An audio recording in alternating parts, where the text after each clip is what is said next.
All right, welcome everyone. Welcome to the Hurley Investments Market View commentary for the 23rd of August. And I'm going to spend the first, I'm going to give you a 2-minute video. I hope you enjoy this because I laughed like there was no tomorrow. Please enjoy this and have a good time with it. And here's 2 minutes to enjoy yourself and laugh.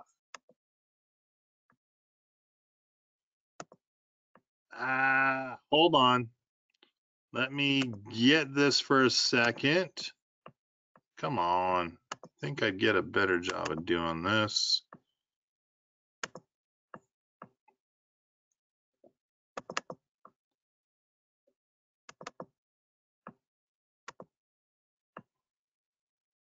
Well, you know where I put my money? Where?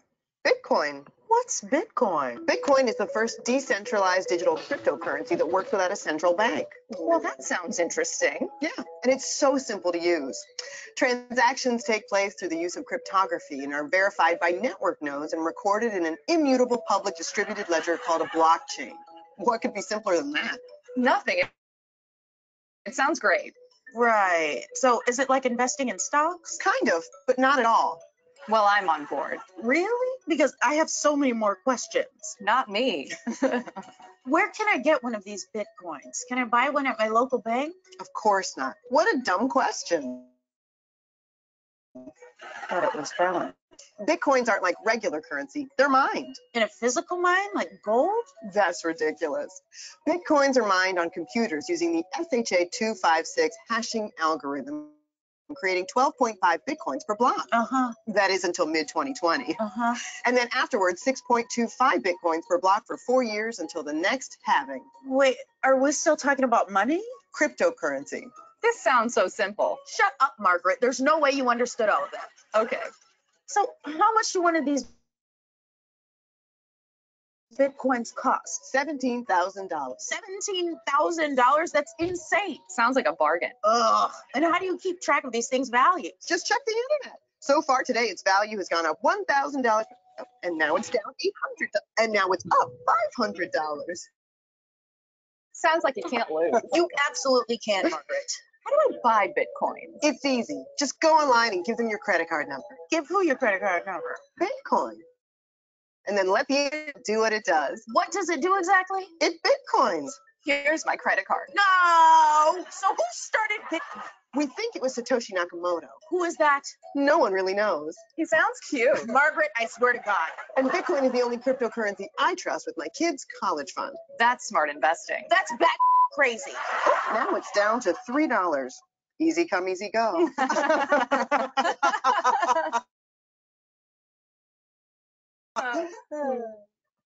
This message brought to you by the stock market. Gamble with your retirement the old-fashioned way.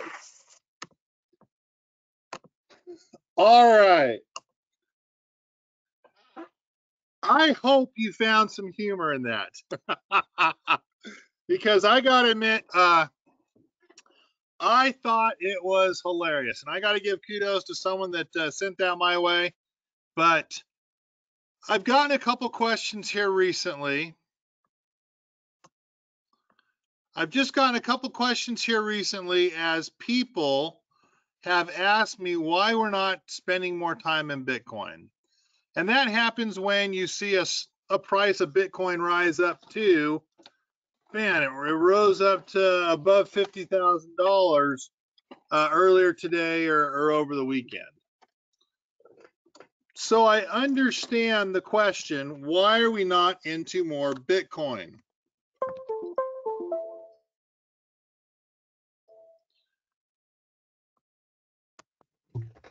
And the question is valid, but I'm just gonna make it pretty simple.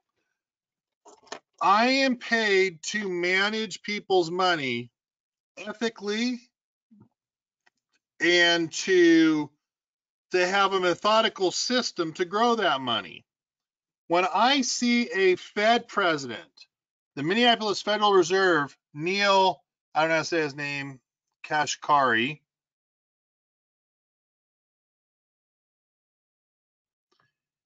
post these comments, I was more optimistic about crypto and Bitcoin 5 or 6 years ago. So far, I've seen 90% of it used for fraud, hype, noise, and confusion. Kashkari, the dollar remains strong because of restrictions on its creation and use. No one else can mint U.S. currency for good reason. There are thousands of garbage coins that have been created. Some of them are complete fraud schemes. And let's see if that says fraud, Ponzi schemes. The central banker said he also struggled to find people that can articulate how Bitcoin is meant to solve meaningful problems better than existing currencies. I do not see any use case other than funding illicit activities like drugs and prostitution. That is legitimate so far as Bitcoin. That is legitimate so far that Bitcoin solves. All I'm going to say is this. If I can't understand it, there truly are no technical repeatable patterns to follow through it.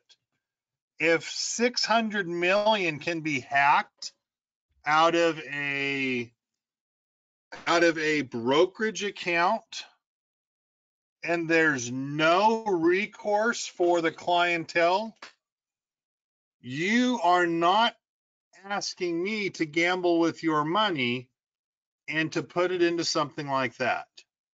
Now, I'm going to say this pretty simply, that does not mean that you can't make money at Bitcoin. Obviously, people are proving you can make a ton of money at Bitcoin. You can make money in gambling. You can make a ton of money in gambling. But what we're doing here at Hurley Investments is not gambling. It's not investing all this money into Bitcoin. That is not who we are. That is not what we do. So, yes, there are some alternatives like Bitcoin that can make a lot of money in the stock market. And for the most part, that is an area we are probably going to miss. Now, I spent 12 hours through this weekend, where I'm just going to say another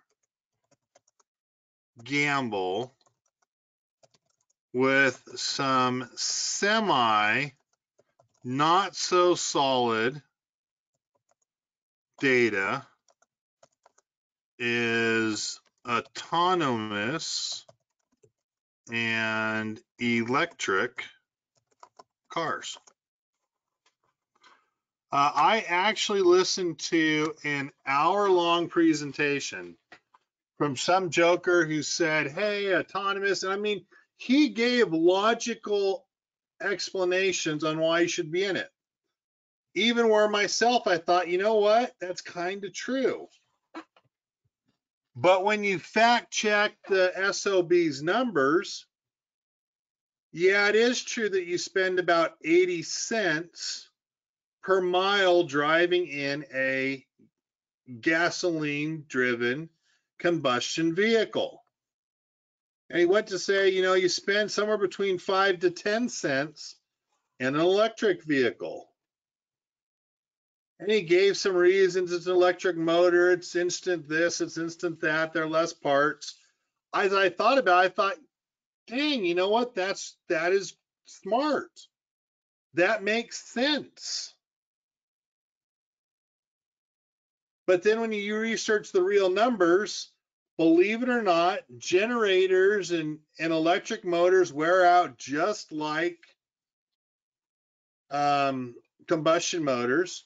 It still comes down to heat. And the real price is closer to 40 cents for an electric vehicle.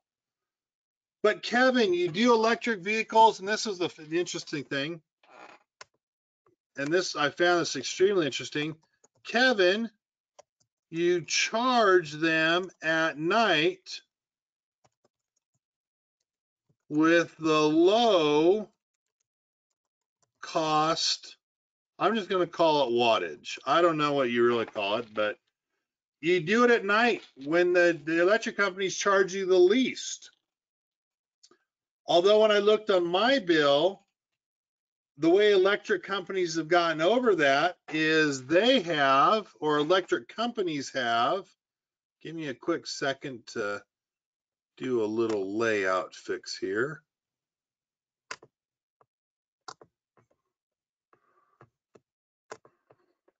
So I'm going to go with the Dominion Energy.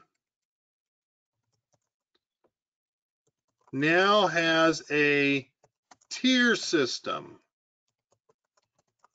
for usage over each tier.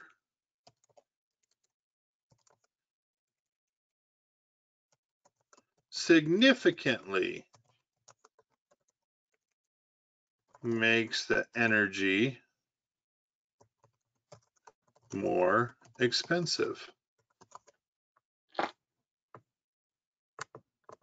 And which is also sad, if you have solar power to feed back into the system, even though you might have extra than your own use, you're still paying an electric bill for use of the system that runs about $35. I went and looked at the growth rates. This joker talked about WeWork, or I think it was WeWork, that's 100% owned by Google. Well, as I looked at Google, he said, you know what? Everyone should own Google, because when they break off WeWork, it's 100% owned by Google. You're going to get your shares because you own Google. And he said, okay, my price target for Google to get in, because it's an expensive stock. And where's Google L? Google L. Yeah, it's right now at 28,000. His price target was somewhere between 11 and 1300. And I'm like, well, the last time Google traded 11 or 1300, I mean, that was back, what, last year, September last year? And he's got his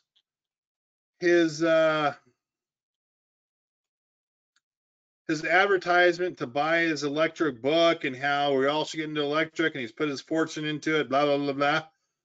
He's telling us we're expected to wait for a pullback down to the $1,100 to $1,300 range.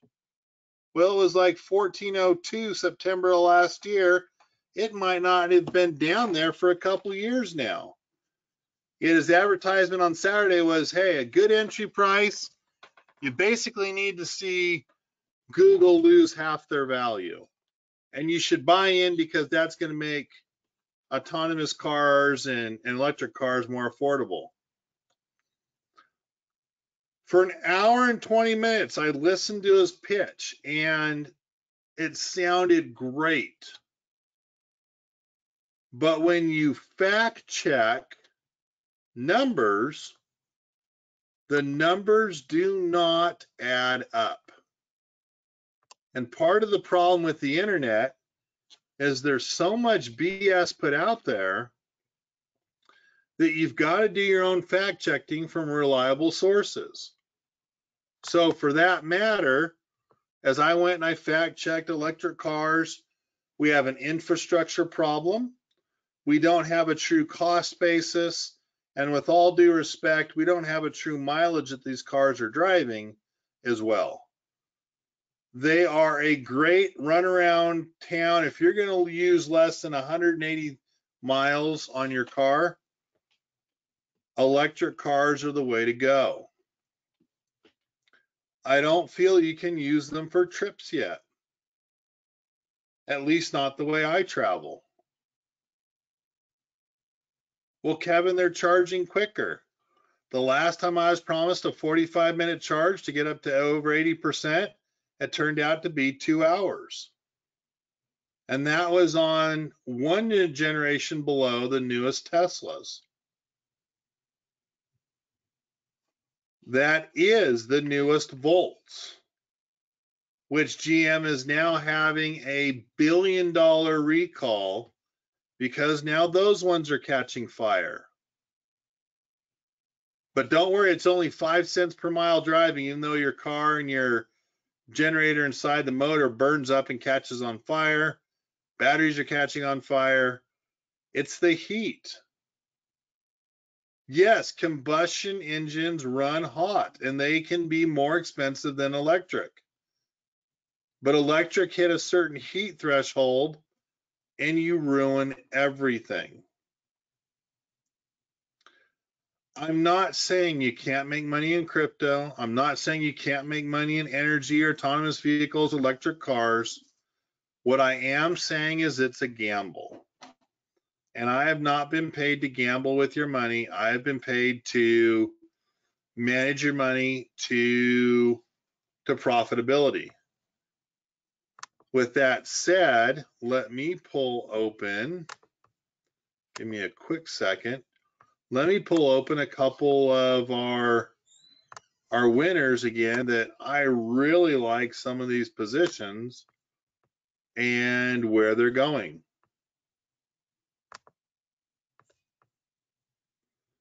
All right, let me get these. So we've got some Costco positions that are open right now. And it's pretty neat because my 16-year-old is taking a bit of an interest in what we're doing. Dad, why don't you explain this to me? Why don't you explain this to us? What about this? What about that? And Jim, I'll answer your question in just a second, or make a comment or reference to it. It's pretty neat to see a cost basis of $12 and $40. And it blows me away how these educations on paper are telling you, I just made 100% return in 3 days. Well, for some of us, we've been in it like 4 months, but $12 right now is worth $79. And it was funny because my boy said, well, Dad, 24 is 100% return, and you got 2 more 24s in there, 4 more 12s, he's doing the math. He's like, you're like at over a 500% return. I'm like, yeah, it's pretty sweet, isn't it? And we already took profits on 350s that were a 400% return and rotated those into 440s. So our 350s that were a pretty nice return are back to work in a risk-free trade that also is approaching 100% return. Now in real life, guess what? That doesn't happen all the time. But it was pretty sweet for those of us that were in JP Morgan. We've booked hundreds of percent returns on the JP Morgan Leap Bull calls. We will reposition new ones here shortly. For some Apple people, we made some 6,000% returns on 60 cents, turning 60 cents into, $60 a share. And now we're able to do this on Costco. A comment was made, some areas have off-peak discounts for electric use, which is correct. That's usually at night that I was talking about. How long, if it's charging at night, will off-peak demand be a benefit? Well, if everyone's charging in off-peak hours, then yeah, they're going to change that. But what I noticed is when people in my area started charging off-peak hours, after we went to a certain number of kilowatts, there were 3 tiers. So what a normal house would use, you kind of fit just underneath that. But if you have an electric car, all of a sudden you fit above it. And once you go above that first tier of wattage, your price is like 8 times the price. And then if you go above that second tier, your price is about 40 times the price that the normal wattage is. With the fact that I've got in-laws in the basement, and we're doing 2 families, I fall into that second tier where monthly I pay what would be expected for a house my size. And then for the next 10% overage, I pay 80% of more. So the short answer is almost half of my bill is for like 10% of my overall usage of electricity. And I can't imagine what it would be if I had an electric car there. So I charge my, in-laws a little bit higher each month for electricity. And it's simple. It's just progressive charges. It's a tiered charge.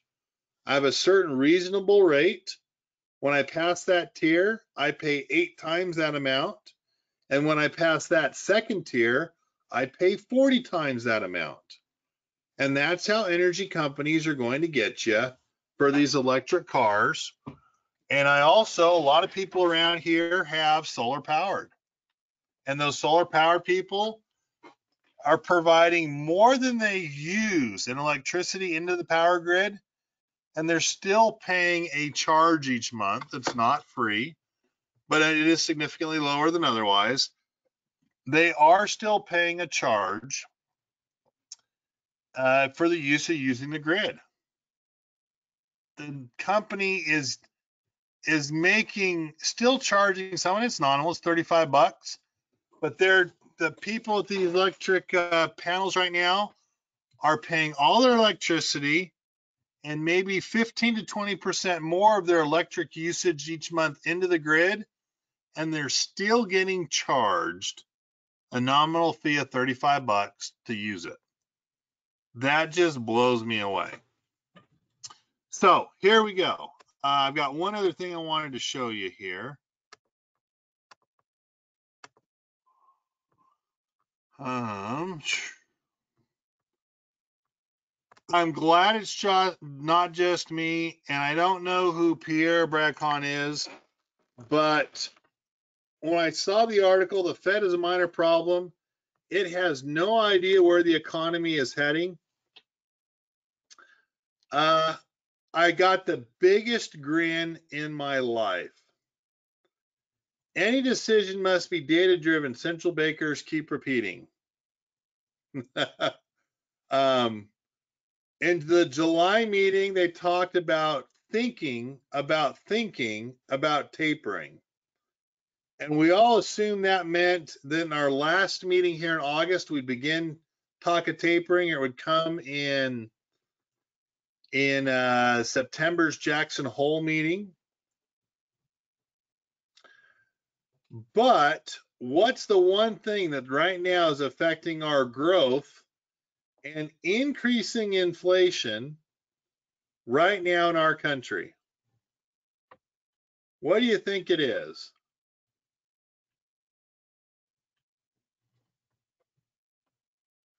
Perfect. COVID, the Delta variant, right? I'm going to go out on a limb and say we're not going to worry about tapering this year because we now have we have the perfect storm. As long as the Delta variant, if you look in Utah now, we're approaching our all-time daily highs, and our hospitals are also starting to get, we're starting to get our emergency rooms, our ICUs, fuller and fuller. We have the perfect excuse for the Fed not to taper, to continue to let our economy run hot. We are having bottlenecks. Again, I can't believe the amount of ships that are out at sea out in Long Beach. Part of it is the COVID testing that's out there. Part of it is there's no place right now to put. We're bottlenecked on transportation out of California. Or they're just drivers that don't want to move the hell into that state to get the stuff.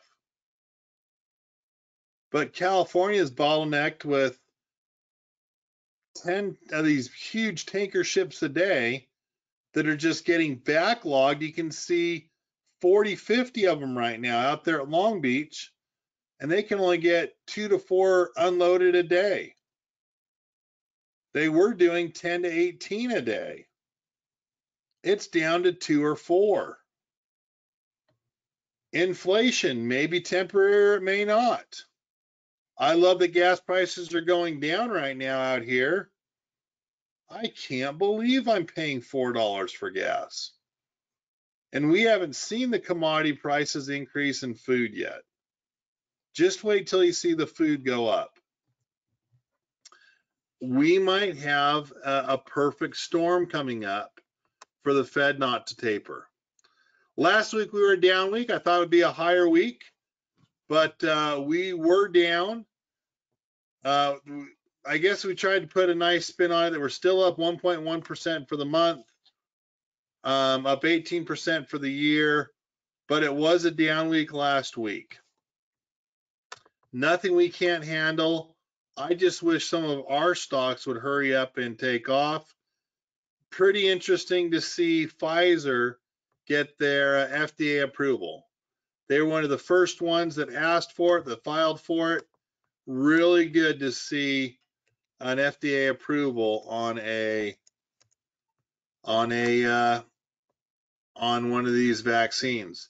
Now, please understand, this is not a true vaccine, it's a flu shot. It doesn't mean you're not going to get COVID. If you take the vaccine, it just means you'll have more antibodies in your system to fight it off. Where all markets finished this week, I'm going to say higher. With that said, when we asked about a question, because I said higher, how am I looking to trade? Running stocks higher until a seasonal pullback and taking long put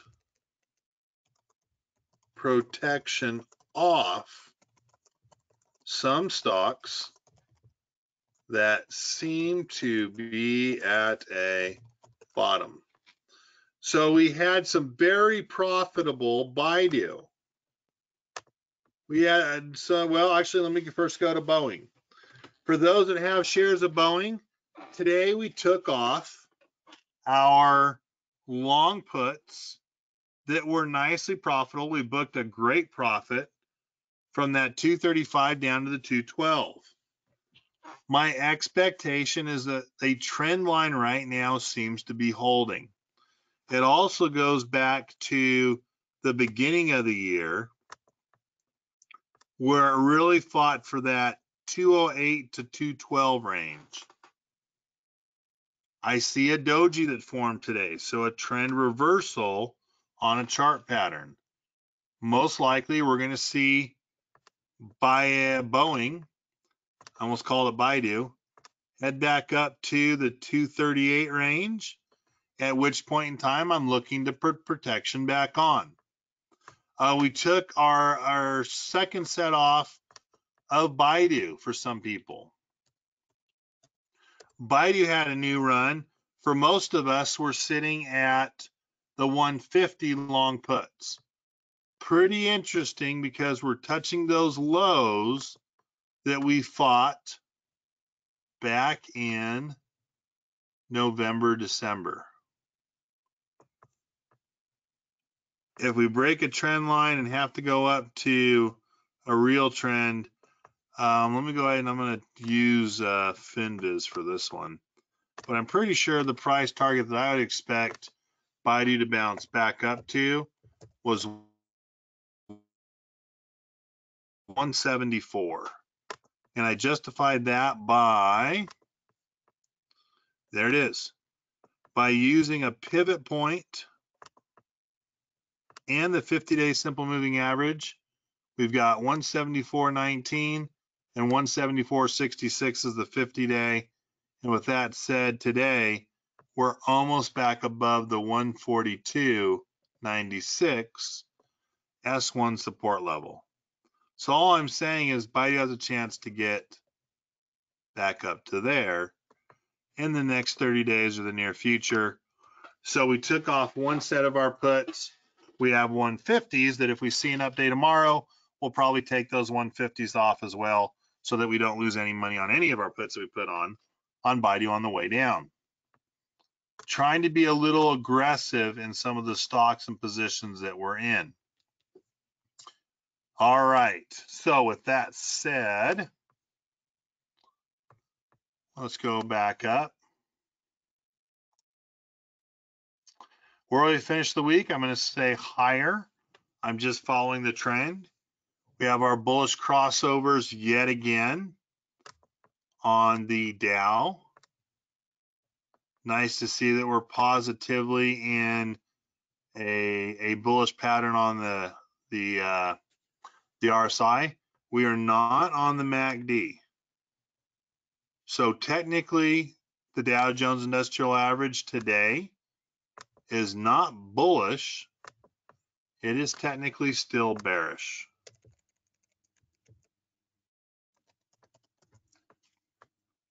If we look at the S&P 500, exactly the same thing. We were bullish last week. This week, technically speaking, we are bearish. And we're close. We're close to getting that crossover. If we get that crossover, we might have a couple good weeks into September where we move higher. And then if we take a quick peek at the NASDAQ,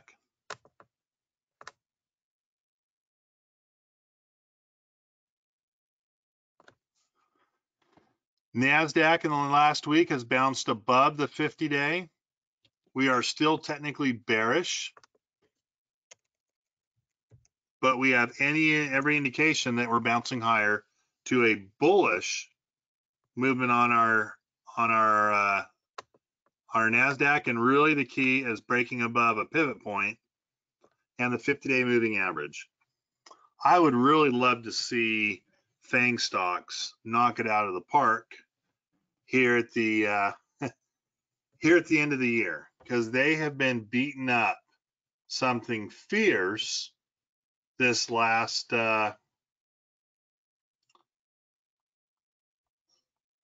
did I say? Well, basically this year. This year, the FANG stocks have been beaten up something fierce. If you look at China's FANG stocks, the baits or the bats, however you want to call them, Baidu's in there. And really, if you were to take a quick peek at some of our positions this year, we are running some dogs in our portfolios. Apple has been mostly sideways.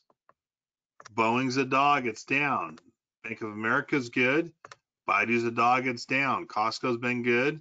CVS has been sideways. Dollar General has not been bad, but it's been more sideways. Disney, a dog. Ford, a dog. Facebook, a dog. General Motors, a dog. JP Morgan, sideways. Coke, sideways. Visa's up slightly. And this year we have Under Armour that's basically been a dog. So we have a lot of dogs in our portfolio that we're looking to see come back and come back relatively quickly here. All right, what else do I have for you? Earnings this week, second week of the retail, quite a bit of retail. We have JD today, which had good earnings but was still down. Tomorrow, Best Buy, Intuit, Nordstrom's, Toll Brothers, Urban Outfitters. So Toll Brothers is a home builder. Wednesday, Dick's, Salesforce at CRM, Ulta, NTAP. Thursday, Abercrombie and Fitch, Burlington, Dell, Hewlett Packard, couple technology ones there. Gap, that should be Marvel. So let me change this one. Should be Marvel. VMware, Peloton, Dollar General, and Dollar Tree on Thursday. I know someone here is going to be watching that one. Big Lots on Friday. Economic reports are basically our home sales Monday and Tuesday, durable goods, which will move the market. GDP will be important. And when I look at GDP, There's talks of the 9% last quarter here turning into a 5.5%, which means our GDP is being cut in half with bottlenecks and COVID again in factories. It'll be a really important GDP number on Thursday to dig into it.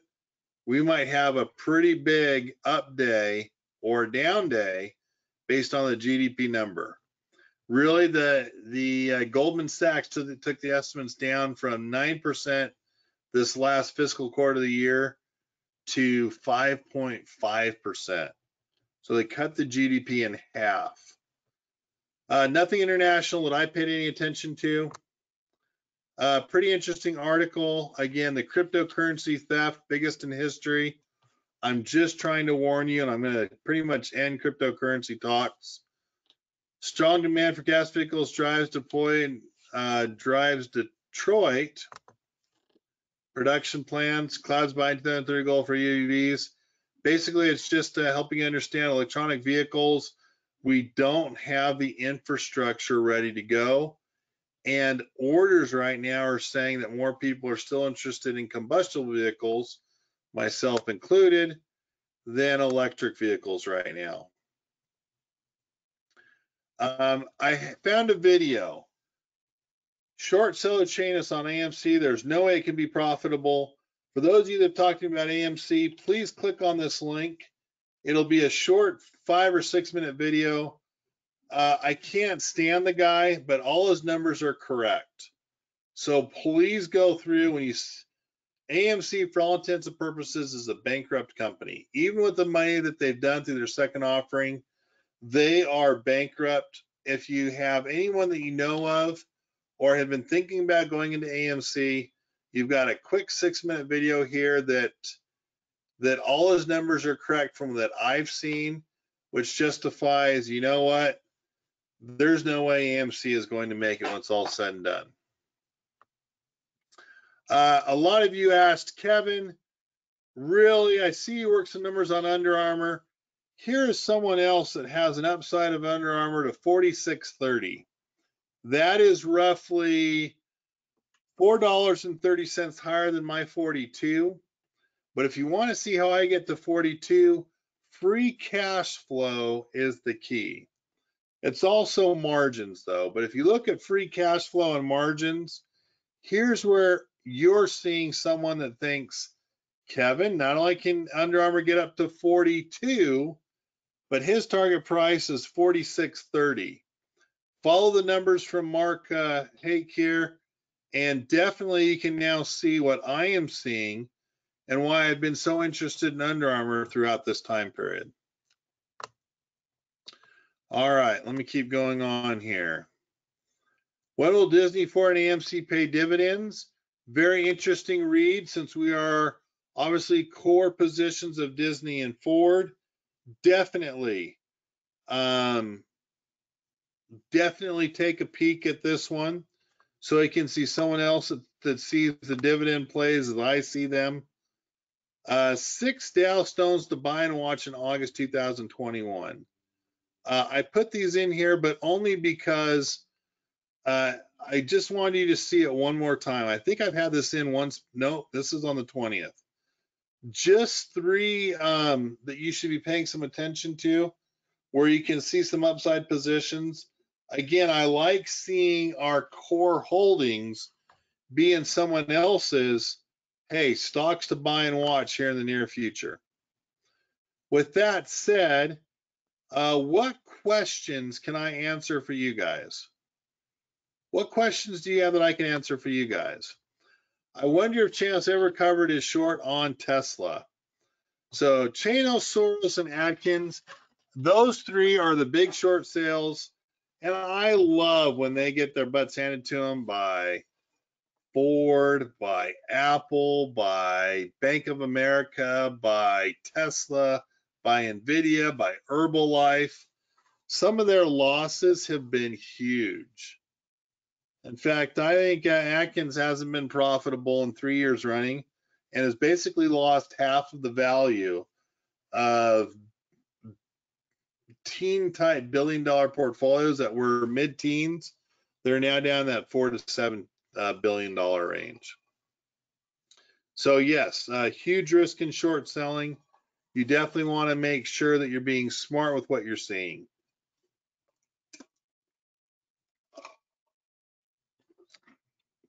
Any other questions? Okay, great question. And it's funny because someone else spoke with me on this one. Kevin, will you talk to me about Boeing? So, William, I think I know where you're going with this one. So let me try to explain it one more time. I know a couple people that have worked for and that are currently working for General Electric. They are not upper management. They're not mid management. They're caught in between. They're like mid upper management positions at General Electric. I have a couple of people that have retired from General Electric, but I still hear from inside General Electric at between the mid and the upper tier management that in between management tier is still getting a bunch of flack for not getting engines out quick enough to Boeing. Boeing is screaming for more engines to fill more planes. If you do your research and go through the last Schedule Ks and the last earnings reports on Boeing, if you go through for the last year and a half, Boeing's backflow order is still 9.43 years. Was as high as 9.6 years. Yes, they had about 13% of their 737s cancel on them. But if you didn't want to lose your place in line, you don't outright cancel your 40 orders of 737s. You say, hey, we're going to cancel 10 of those and 30 of those planes, and that money we sent, let's switch that over to 21 787s. There has been a shift from 737s and canceled orders where basically 70% of those canceled orders weren't canceled outright, but they shifted from 737s to 787s. Now, there's a pilot in our group that said, Kevin, why the hell would someone like that do that? The 737s are a completely different flight perspective and flights that are being run. You know, 787's longer terms. They're two different planes for two different uses. And my comment to that individual was, you're right, and I don't know. But maybe they decide, since there are going to be problems for 2 or 3 years on 737s, that maybe they're upgrading a different part of their fleets. I don't have the answer. I do like seeing 100 new 737s being ordered, but I don't know. I can't find the honest reason why, other than I would think that some of these airlines don't want to be put back at the back end of a 9.4 year delivery for planes. So if it's going to be a while for 737s, why not just shift that money over, take a little money back, shift some money over and upgrade a different part of your fleet? That's the only answer I could come up with, and I don't know if it's the right one. But when you have a 9.5 year backlog, or 9.4, so 9 1/3 year backlog, it really sucks to get out of line. It really sucks, and what a pain in the butt it would be to get out of line, to go to the back end of the line and have to reorder and still wait 10 years for your planes to show up. So William, kudos to you. Jeff Schaffner is our other pilot that I mentioned before, and kudos to him to be thinking outside the box and go, but Kevin, what about this? What about that? That's the best I can come up with right now, but I do enjoy that both of you are thinking a little outside of the box, and good kudos for you guys to fact check me. Not ever a bad idea to fact check those that are trying to do some fact checks, right? All right. Another comment just brought up. Could be based on green targets, more passengers but less emissions. Great comment as well. I hadn't thought about that one, But Jeff, maybe it does come down to that. Maybe it comes down to their green targets and where they're just trying to stay within the range of emissions that they're expected to be putting out on their planes. I don't know. All I do know is that their profit margin will actually increase with the cancellations of 737s and a portion of that money, almost 70% of it, being moved to a more margin profitable plane for Boeing. All right, are there any other questions? All right, with that said, we've got a couple of you here left.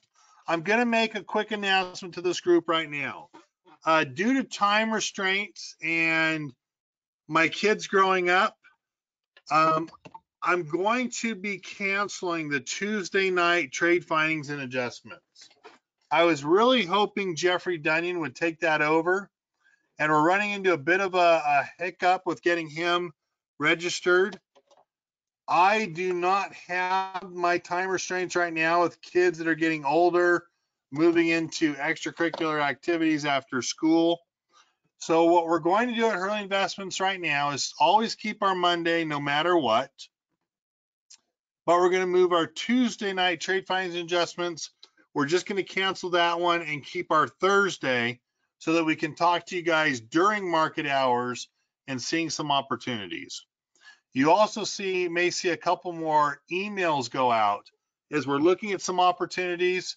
We just might do more of a, what would you call it?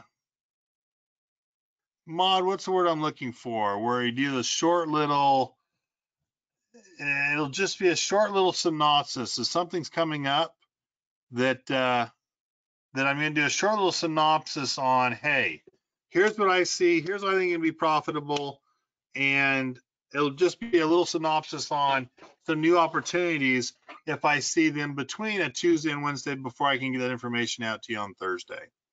So short answer is, Bill, I almost wanted to read that out loud. Short answer is, due to my time restraints, we're going to be stopping the Tuesday night trade findings and adjustments. If we can get Jeffrey Dunyan on board, I will turn that over to him and we'll get back to doing 3 a week. So with that said, guys, I appreciate you being here. I will put that into an email, so I'll do a better job of explaining it in writing. Have a good evening. We look forward to seeing you guys Thursday morning. Take care, and I'll talk to you then. Bye-bye.